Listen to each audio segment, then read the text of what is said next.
तो 45 वर्षीय महिला किस प्रकार वो लड़कियों को जिस्म की बाजार पे उतारती थी, किस तरह से उसको मजबूर करके जिस्म के मंडी में डाल देती थी, जो कि हर एक औरत का ये फितरत नहीं होता है कि वो जिस्म की धंधा करके वो अपना जीवन यापन करे। दरअसल किसी किसी महिला का ये शौक होता है कि जिस्म की धंधा करके वो अपना मोटा पैसा कमाए। हालांकि और कुछ ऐसा महिला भी होती है जो कि जिस्म धंधा उसको कुछ मजबूर कर दिया जाता है, वो स्थिति और परिस्थिति देख के वो उस धंधे में उतरती है। चलिए ये कहानी पूरे डिटेल से जानते हैं। हुआ क्या था कि जो कि बबीता इतनी सारी लड़कियों को वो बुला के लाती थी और क्या कह के वो जिस्म की धंधा चलाती थी। दोस्तों अभी तक आप मेरा चैनल नहीं सब्सक्राइब किए तो प्लीज चैनल सब्सक्राइब कर दीजिए और बेल आइकन के नोटिफिकेशन को जरूर ऑन कर दीजिए। चलिए दोस्तों शुरू करते हैं इस कहानी को। बहुत ही रोचक भरी कहानी है दोस्तों। 45 वर्षीय बबीता का घर जो है उत्तर प्रदेश के मानदेव जिला के एक सिविल लाइंस एरिया के बाबा कॉलोनी में उसका घर था। वो वहीं पे रहती थी। उसका शादी हो चुका था। शादी होने के बाद उसने अपने पति को छोड़ दी थी। छोड़ देने के बाद उसने जिस्म की धंधा वो शुरू कर दी थी उसी बाबा कॉलोनी में। कुछ दिन बीतने के बाद उसका धंधा वहां पे ठीक ढंग से नहीं चल रहा था, तो उसने एक गोविंदा नाम के एक युवक से वो मिली। मिलने के बाद उसने वो सोची कि वहां पे जाके धंधा की शुरुआत किया जाए। हालांकि गोविंदा का जो घर था सन सिटी के विस्तार कॉलोनी में था, जो कि थाना क्षेत्र इज्जत नगर के थाना क्षेत्र में ही पड़ता था।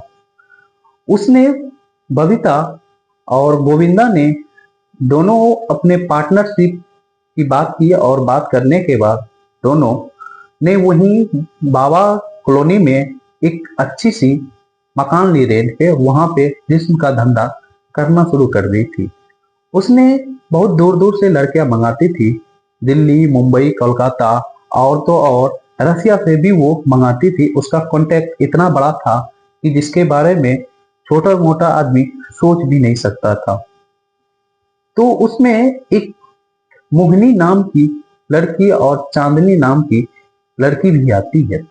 जब वो लड़की आती है तो उसके पास भी कुछ न कुछ ऐसा मजबूरी था कि उस मजबूरी के कारण उस लड़की से जिस्म का धंधा करवाया जा रहा था।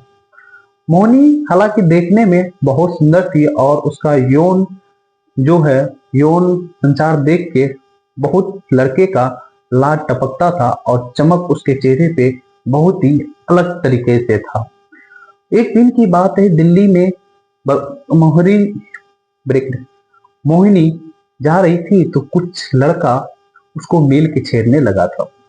जब 8-10 लड़का मिल के उसको छेड़ रहा था तो एक लड़का देखा उसको, जिसका नाम सूरज था। देख के उसको बचाने की कोशिश किया। उसने गया बचाया तो वो लड़का जो है 10 लड़का जो है उसको बचाने के दरमियान में सूरज को बहुत मार लगा और वहां पे पुलिस आके जो 10 लड़का था उसको पकड़ लिया। पकड़ के थाने लेके चले गया।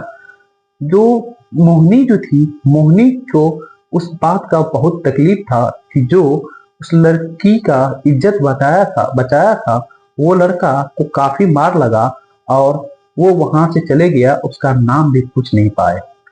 तो मोहिनी वहां पे जो है उसको वो घर गई। मोहिनी मोहिनी के घर जाने के बाद उसको रातों भर नींद नहीं आई। फिर एक दिन मोहिनी दुकान जाती है तो दुकान पे उस लड़का का मुलाकात होता है। वो समझ जाती है कि यही लड़का था और पहचान भी जाती है। पहचानने के बाद मोहिनी उस लड़का से पूछती है कि आप कैसे हो। तो वो लड़का बोलता है मैं ठीक हूँ, आप बताओ कैसे हो। इसी तरह से बात चलते जाता है। तो मोहिनी बोलती है कि उस दिन भी आपसे नाम नहीं पूछ सके थे, आज बता दीजिए। तो वो बताता है कि मेरा नाम सूरज हुआ। और सूरज पूछता है कि आपका नाम क्या हुआ। वो बोलती है कि मेरा नाम मोहिनी हुआ। दोनों लंबे समय तक बात करना शुरू कर दी थी। करने के बाद उसने सूरज एक रेस्टोरेंट में ले जाता है। रेस्टोरेंट में चाय का ऑर्डर देता है और धीरे धीरे दोनों का बात बढ़ने लगता है। दोनों एक वादा करता है कि रोज के रोज हम लोग मिले करेंगे और बात करेंगे। धीरे धीरे मोहिनी उसके प्यार में फंस जाती है। सूरज के प्यार में जब फंस जाती है तो इतना हद तक वो फंस जाती है कि वो अपने घर वाले को आके बता देती है कि हम उस सूरज नाम के लड़का से प्यार करते हैं और देखने में बहुत ही बाकी सुंदर है। और हालांकि सूरज भी देखने में बहुत हैंडसम लड़का था और स्वाभाविक भी था, स्वाभाविक विचार का भी था। तो उसके घर वाले ने, मोहिनी के घर वाले ने उस चीज का विरोध किया और मोहिनी को जाने आने से सब जगह से मना कर दिया गया था। जब मना कर दिया गया था तो मोहिनी ने विचार की कि यहाँ से भाग के दिल्ली चले जाए और वहीं पे एक कमरा लेके हम दोनों रहे। सूरज भी यही चाहता था। तो दोनों ने एक दिन प्लान किया और घर से निकल गई। निकलने के बाद वो दिल्ली में एक कमरा लिया। कमरा लेके वहां पे वो दोनों 1 साल तक रहा। सूरज उसके जिस्म को रग रग से वाकिफ था और उसके जिस्म का प्यासा था, जो कि उसके साथ किस किस ढंग से क्या क्या किया, जो कि वो लड़की इस बात को भूल नहीं सकती थी।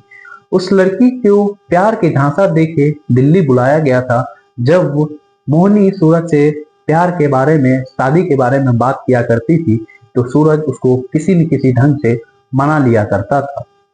एक दिन की बात है, सूरज को जब मोहिनी से मन भर गया, जिस्म की हवस जब पूरा हो गया तो सूरज वहां से भाग निकला। मोहिनी कुछ दिन तक तो उसका इंतजार की और खोजते रही। मोहिनी को सूरज नहीं मिला। जब सूरज नहीं मिला तो सूरज को नहीं मिलने के बाद उसने भूखे प्यासे रहने लगी और उसके पास कोई ऐसा धंधा नहीं था या कोई ऐसा काम नहीं करती थी कि वो अपना जीवन यापन कर सके। उसने किसी के संपर्क में आके वो एक दिल्ली के फैक्ट्री में वो काम करने चले जाती है।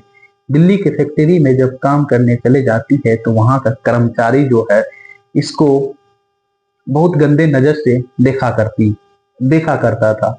जब देखा करता था तो मोहिनी इस बात को समझ नहीं सकी थी। जब समझ नहीं सकी थी तो एक दिन वहां के कर्मचारी जो है उसको दबोच लिया। दबोच के उसने अपना जिस्म का प्यास बुझाया और वहां से निकल पड़ा और उसके बैग में 5,000 रुपया रख दिया। धीरे धीरे वक्त बीतते गया। वहां के जितने भी वर्कर है उसके साथ जिस्म के साथ खिलवाड़ करने लगा। एक दिन मोहिनी सोची, अगर मेरे किस्मत में यही लिखा है तो क्यों नहीं इस धंधे को खुल के किया जाए।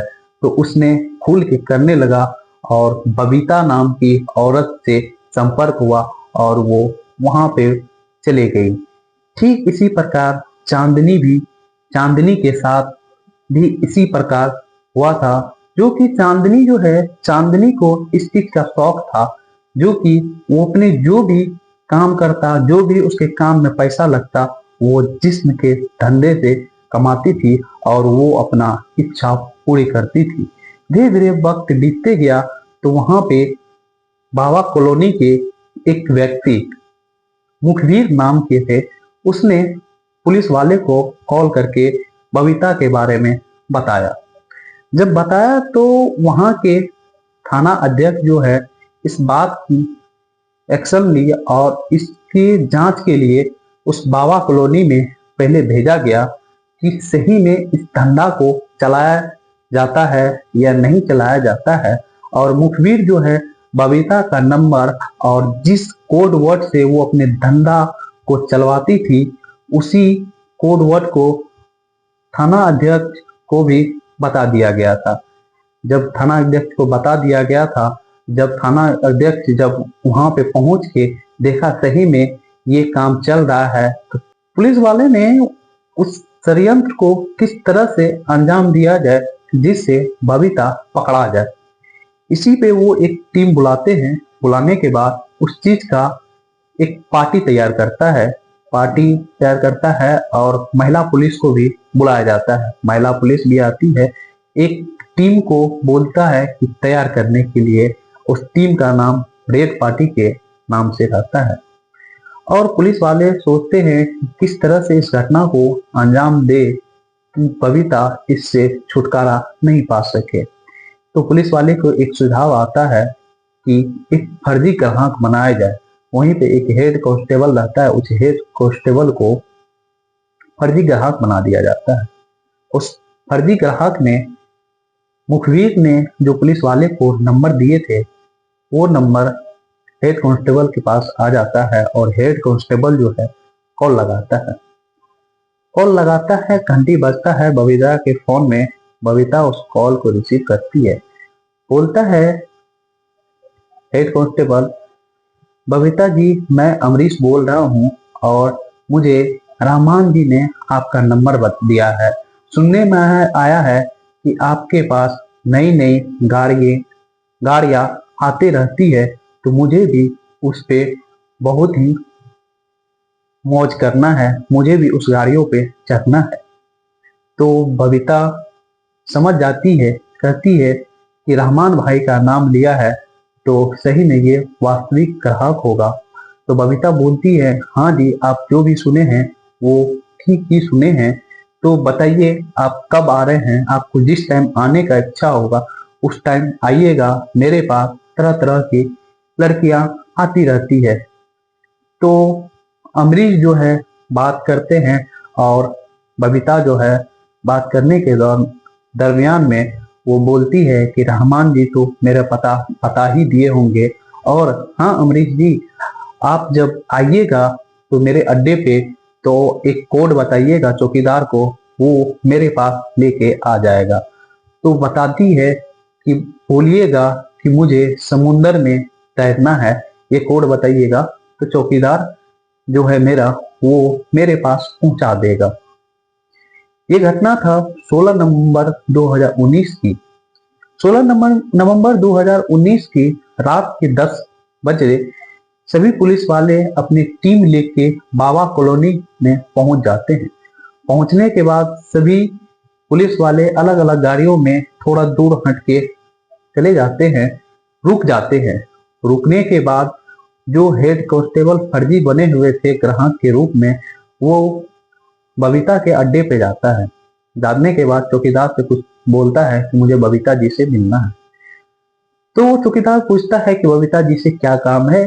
तो अमरीश जी बोलते हैं, जो कि हेड कांस्टेबल थे, वो बोलते हैं कि मुझे समुंदर में तैरना है। उस ग्राहक चौकीदार ने समझ जाता है कि ये ग्राहक होगा, इसलिए बोल रहा है। उसको बबीता के पास ले जाया जाता है। जब बबीता के पास ले जाया जाता है तो अमरीश बोलता है कि क्या आप ही बबीता जी है। मुस्कुराते हुए बबीता बोलती है कि मेरा नाम में क्या रखा है, मैं तो काम से मतलब रखती हूँ। इसी तरह बात चलता है। वो बोलती है कि आप ठीक है, आप बैठिए, हम मंगवाते हैं 2 लड़कियों को और पसंद कीजिए। और बोलती है कि हाँ अगर ग्राहकों का डिमांड होता है तो रसिया से भी हम लड़कियां मंगवाते हैं अच्छी अच्छी। तो अमरीश बोलता है कि नहीं नहीं अभी फिलहाल हमको यही दिखाइए।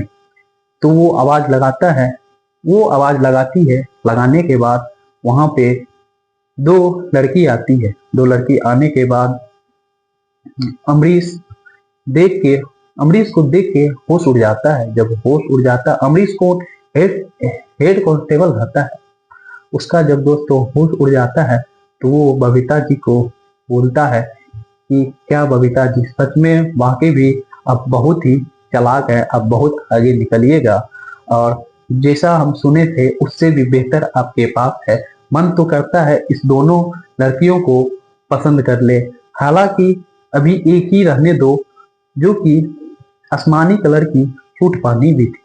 बबीता बोलती है कि सर इसका जो है नाम मोहिनी हुआ और इसका 2 घंटे का चार्ज 3000 है। तो हेड कांस्टेबल जो है बोलता है कि बबीता जी आप पैसा का मत टेंशन लीजिए। हेड कांस्टेबल 3000 रुपया निकाल के बबीता को थमा देता है और बोलता है कि ठीक है अब हम लोग अंदर जा रहे हैं। तो फोन वो निकालता है हेड कांस्टेबल और बोलता है कि ये डिस्टर्ब करेगा, इसको ऑफ कर देते हैं। इसी के दरमियान में हेड कांस्टेबल ने वो अपने पुलिस अधिकारी को जो ऊंचे पद पे रहते हैं उसको एक मिस कॉल मार देते हैं। ये मिस कॉल का एक खतरा था बबीता के लिए, जो कि ये पूरा प्लान बनाया गया था। इसी प्लान पे जब कॉल करता है तो मिस कॉल जाता है। मिस कॉल जाने के बाद सारा पुलिस की टीम जो है सतर्क हो जाता है। वो हेड कांस्टेबल अंदर जाता है और गेट लॉक कर देता है। गेट लॉक करने के बाद वहां पे धीरे धीरे पुलिस पहुंच जाता है। पुलिस पहुंचने के बाद जब गेट खटखटाता है तो जो हेड कांस्टेबल है वो गेट खोल देता है। खोलने के बाद वहां पे पुलिस वाले सभी को पकड़ना शुरू कर देते हैं। वहां पे कुछ ऐसा लड़की थी जो कि भाग चुकी थी। भागने के कारण उस बबीता नाम की औरत को पकड़ लिया जाता है। पकड़ने के बाद जो 3,000 रुपया दिए हुए थे उस 3,000 को भी वापस ले लेते हैं। और जो दो लड़की जो है ऊपर वाले कमरे में थी तो उसको भी हिरासत में लेके पुलिस स्टेशन लेके पहुंच जाते हैं। और जब उसका जांच का प्रक्रिया पूरी तरह से पता चलता है तो पूरा होश उड़ जाता है। और वही बबीता का जो है वहां पे उसका फोन चेक करता है और व्हाट्सएप ग्रुप चेक करने के बाद बहुत ही अश्लील अश्लील वीडियो और अश्लील अश्लील लड़की का तस्वीर रखा करती थी, जो कि बहुत ही अभी के समय में जो कि ये बहुत बड़ा दंडनीय अपराध है, जो कि इस तरह से किसी लड़की को जिस्म के धंधे पर मजबूर करके ना उतारा जाए। चलिए दोस्तों, इसी के साथ विदाई लेते हैं। आप लोग इसी प्रकार सावधान और सतर्क रहिए। जय हिंद, जय भारत।